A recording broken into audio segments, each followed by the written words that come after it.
Gracias porque sabemos que cada una de las personas que en estos momentos están conectadas, Padre Santo, juntamente con nosotros, con Impacto Global, Señor, has sido tú el que has puesto el querer por el hacer, Padre Santo, Señor. No permitas, Padre, que no sea un día de religiosidad, Padre Santo, sino sea un día, Señor, como dice tu palabra, que oigamos atentamente tu voz, Padre Celestial, tu bendita palabra, Padre Santo. Abre nuestros oídos, Padre. Abre nuestros corazones especialmente, Padre Santo, para que esta palabra que tu siervo, Señor, ha preparado, Señor, guiada por ti, Padre Santo, Señor, penetres lo más profundo de nuestros sentidos, de nuestras emociones, de nuestro espíritu, de nuestra alma, Señor. Que tu palabra sea implantada como lo dice tu palabra sea implantada en nuestros corazones, Padre Santo.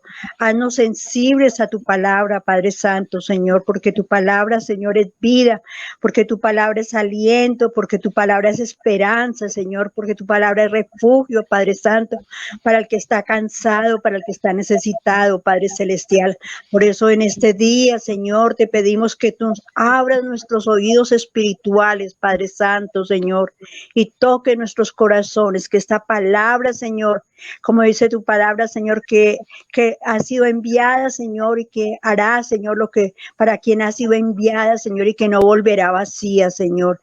Te damos gracias, para ti sea la honra, la gloria y la alabanza, y bendecimos a tu siervo, Señor, que la unción de lo alto venga sobre él, Padre Santo, y que las palabras, Señor, convincentes, Señor, que vienen de parte tuya, Señor, sean puestas en su boca, Padre Celestial, y en su entendimiento para enseñarnos. Es en el nombre de Cristo Jesús, que sobre todo nombre, amén y amén.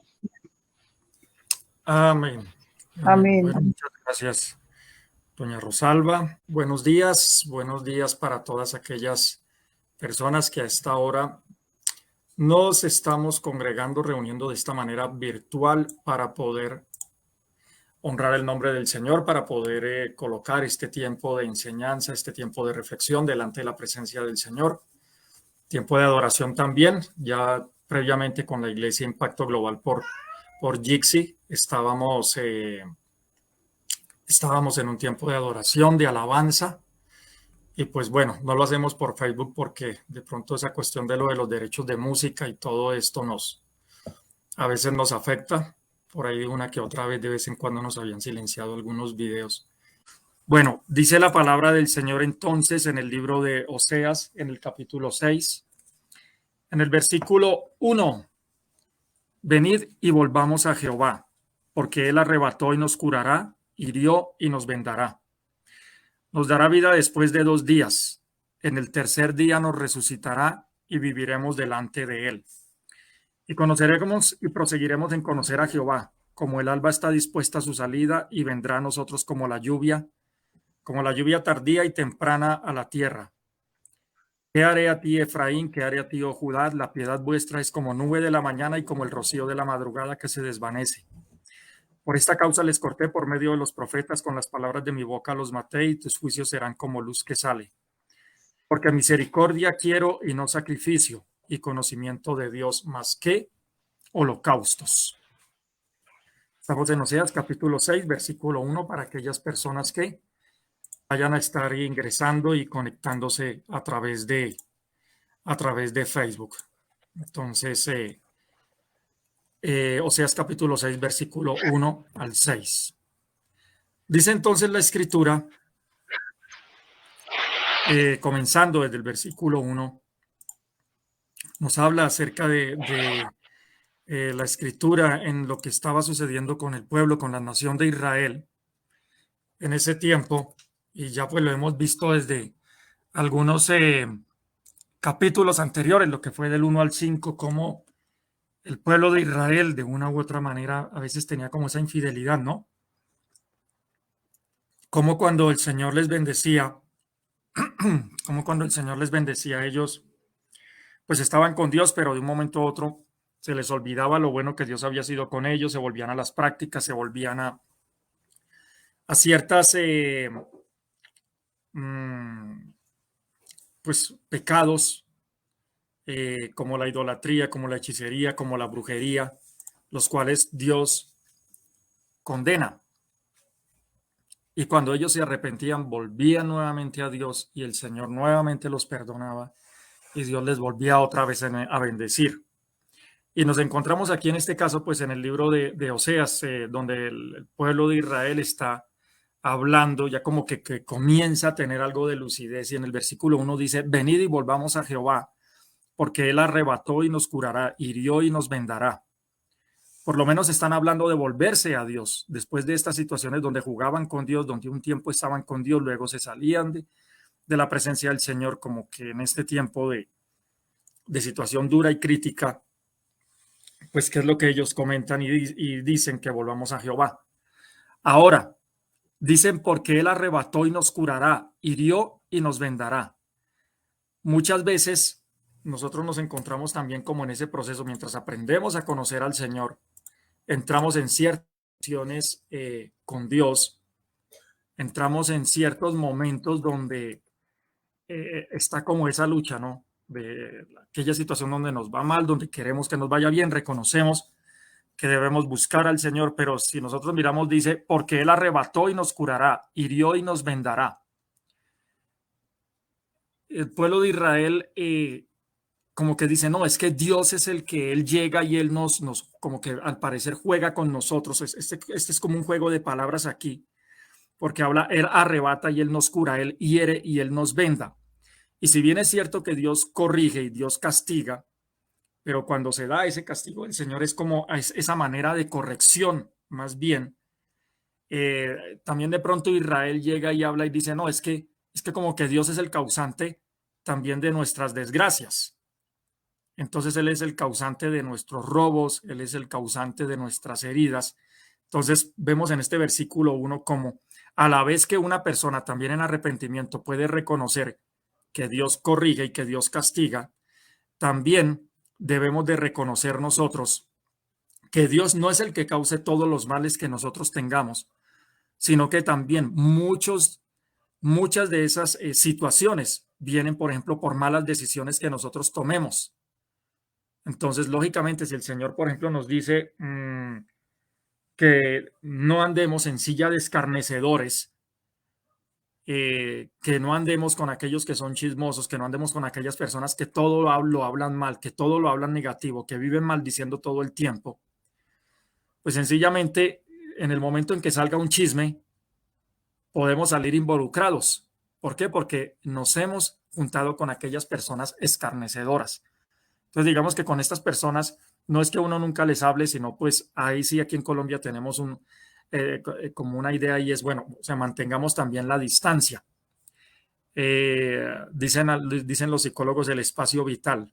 Entonces, usted habla con las personas, pero sabe como hasta qué punto usted les permite también que ellos se puedan acercar a usted y usted hasta qué punto no pasa ciertos límites. Entonces, sencillamente, así como hay situaciones donde viene la corrección de Dios para que nosotros podamos de una u otra manera alinearnos y volver otra vez a los caminos, tenemos que tener en cuenta que Dios no se levanta todas las mañanas diciendo, bueno, venga y yo a ver a quién yo voy a herir hoy, a quién yo voy entonces a tratar de una manera violenta, a tratar, como dice allí, porque Él arrebató y nos curará, hirió y nos vendará. Entonces no es que Dios todos los días se levante con esa situación. Así que el pueblo de Israel ahí está, digamos que está como en el proceso, y eso también tenemos que tenerlo en cuenta nosotros. Cuando hay personas que se comienzan a acercar a Dios, si usted mira el proceso de la madurez, no todas aquellas personas, así lleven 5 o 10 años en la iglesia, no todo mundo madura de la misma manera.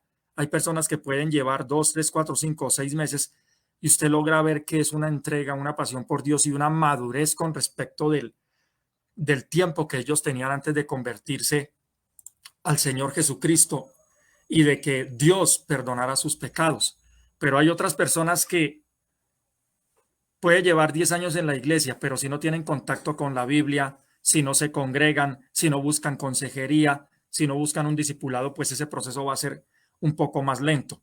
Entonces aquí vemos como que Israel está tratando de reconocer, de tener alguna vislumbre. Y luego sigue diciendo la escritura, bueno, en el versículo 3, y conoceremos y proseguiremos en conocer a Jehová. Como el alba está dispuesta a su salida, vendrá a nosotros como la lluvia tardía y temprana a la tierra.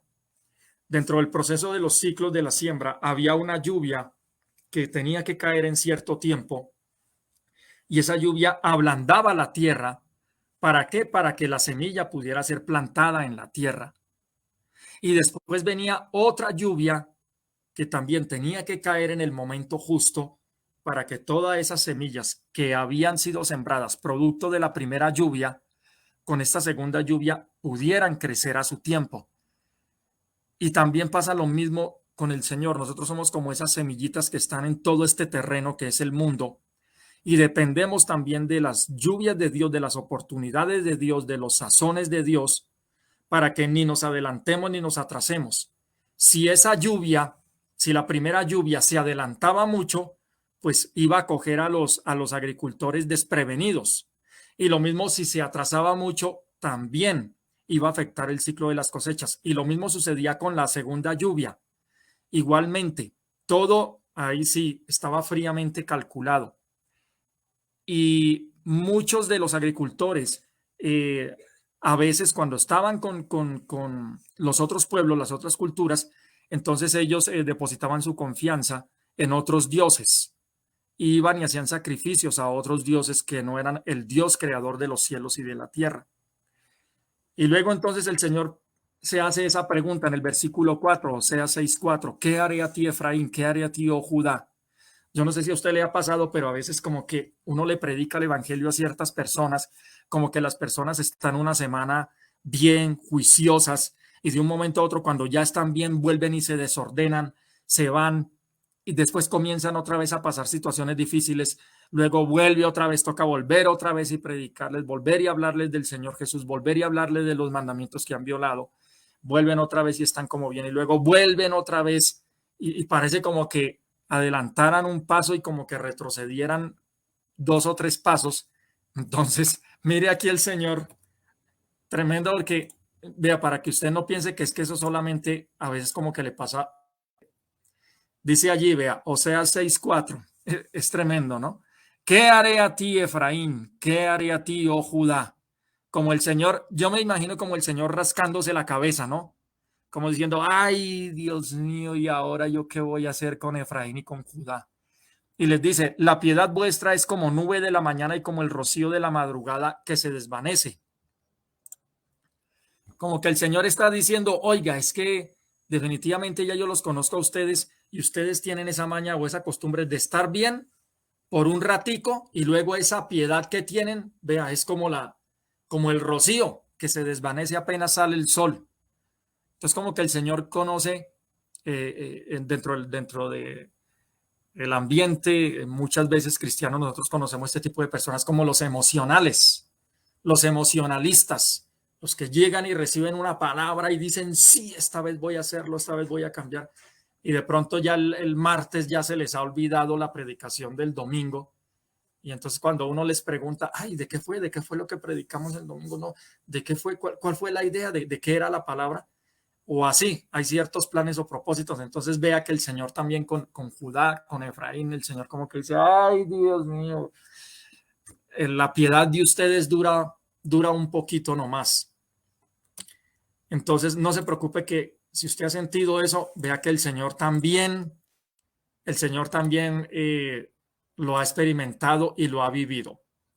Y dice la escritura entonces en el versículo 6, porque misericordia quiero y no sacrificio, y conocimiento de Dios más que holocaustos.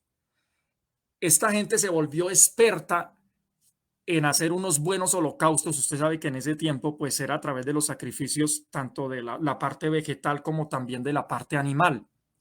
Y ellos se volvieron unos expertos en hacer unos buenos arreglos, en tener todas las ovejas o lo que fueran a sacrificar, los bueyes, bueno, etcétera.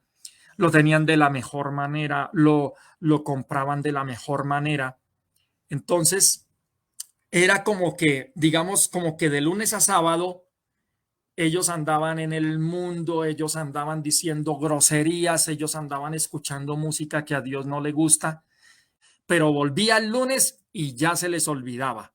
Y vuelva el lunes, el martes, el miércoles, andaban como en las cosas del mundo. Entonces Dios mismo pues había estipulado cómo se debían presentar los holocaustos, pero ¿qué es lo que sucede? Que ya estas personas a través de los holocaustos como que querían comprar a Dios, y es lo mismo que pasa con una ofrenda o con un diezmo, cuando la persona ya dice, no, es que yo me he equivocado estos días en esta semana, pero voy a ir y voy a comprar mi perdón con dinero. Otra cosa es cuando la persona lo da de agradecimiento, cuando la persona dentro de su corazón decide, para impulsar la obra de Dios, para impulsar el evangelismo, para impulsar el sustento de las personas que están de tiempo completo, enseñando o predicando o haciendo una labor misionera, cuando deciden bendecir la vida de esa persona con los recursos, pero por agradecimiento a Dios. Pero otra cosa es muy diferente cuando hay personas que quieren comprar la salvación, que quieren comprar la misericordia, el perdón, la gracia de Dios, diciendo, bueno, yo voy a dar tantos millones para que Dios me tenga allí en primera fila y para que venga su perdón. Y eso era lo que había pasado con el pueblo de Israel en ese tiempo. Entonces el Señor dice, no, dice más que los holocaustos. Dice, lo que yo quiero es la misericordia y lo que quiero es el conocimiento. Porque recuérdese lo que habíamos visto, mi pueblo pereció por falta de conocimiento. Entonces el Señor vuelve otra vez en Oseas 6:6 y lo dice, conocimiento de Dios más que holocaustos. Y Dios no es que estaba diciendo que los holocaustos fueran malos, sino que vea lo que dice, conocimiento de Dios más que holocaustos. Y por eso el ejemplo de aquellas personas que de lunes a sábado están en el mundo y solo preparan el domingo para poder estar con Dios. Esa palabra misericordia, ¿qué quiere decir eso de misericordia? Porque Dios está diciendo que Él quiere misericordia. Dios lo está hablando. Pues ¿sabe qué quiere decir misericordia? Es la capacidad de sentir compasión por los que sufren y brindarles apoyo. La palabra misericordia viene del latín misere, que significa miseria o necesidad. También de la palabra latina cordis, que indica corazón, y de la palabra latina ia, que quiere decir hacia los demás. Entonces, miseria, corazón hacia los demás. En pocas palabras, más o menos, la misericordia quiere decir corazón con la miseria de los demás. Corazón con la miseria de los demás. Es como sentir esa compasión, como identificarse cuando las demás personas no están en la misma situación que yo tengo. Entonces, le pongo por lo menos un ejemplo. Usted y yo puede que tengamos casa, que tengamos un apartamento, que tengamos un lugar donde vivir, ya sea arrendado o ya sea que sea un bien o una propiedad nuestra. Pero uno por lo menos comienza a tener esa falta de misericordia cuando de pronto usted tiene, por ejemplo, un inquilino, una inquilina que a usted le ha pagado muy bien, que nunca se ha atrasado, y de pronto un día ocurrió algo, un evento, y la persona no le pudo consignar a usted el dinero el día que era. Pero de pronto la persona lleva meses o lleva años que siempre ha sido cumplido. Y ese tiempo, como usted sí tiene su vivienda y como de pronto usted tiene otras cosas, por ese momento que se atrasó, usted le cae con todo el peso de la justicia, con todo el peso de la ley, le arma un escándalo, lo humilla, hace una cantidad de cosas. Hay personas que tienen, y porque tienen o porque tenemos, pensamos que los demás viven como nosotros. Entonces de pronto, no sé, vamos a organizar un paseo. Y de pronto yo como pastor en la iglesia puede que me esté ganando, voy a poner aquí un ejemplo hipotético, no sé, 10 millones de pesos, 100 millones de pesos o de dólares. Y entonces yo reúno a la iglesia y digo, bueno, iglesia, vamos a hacer un paseo. Y ese paseo va a ser a Miami, nos vamos todos para Miami. Y de pronto el único que está teniendo ese sueldo y ese dinero soy yo. Y yo no sé si de pronto las demás familias de la iglesia solamente haya una persona que está trabajando con un salario mínimo. Usted y yo sabemos, miren, si aquí en este caso, además de que nosotros somos pastores, mi esposa y yo trabajamos. De lunes a viernes tenemos que ir a una empresa y tenemos que trabajar. Y tenemos 2 sueldos. Y yo a veces me pregunto, Dios mío, ¿y cómo hace la gente que gana un salario mínimo? Mi esposa y yo no ganamos el mínimo.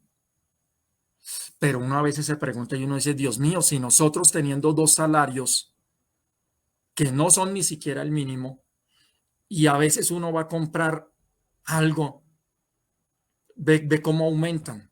Ayer mirábamos el recibo de la luz y oiga, cómo ha ido eso aumentando y cómo todos los meses el precio del kilovatio, cómo lo van aumentando. Y uno dice, Dios mío, Señor.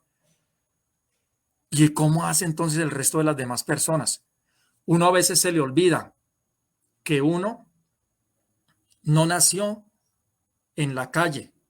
Cuando a veces uno prende las noticias y miren, hay niños que la policía rescata, los meten en bolsas de basuras y los botan a la basura. Y de pronto los vecinos o la policía van pasando y rescatan esos niños que están en el basurero.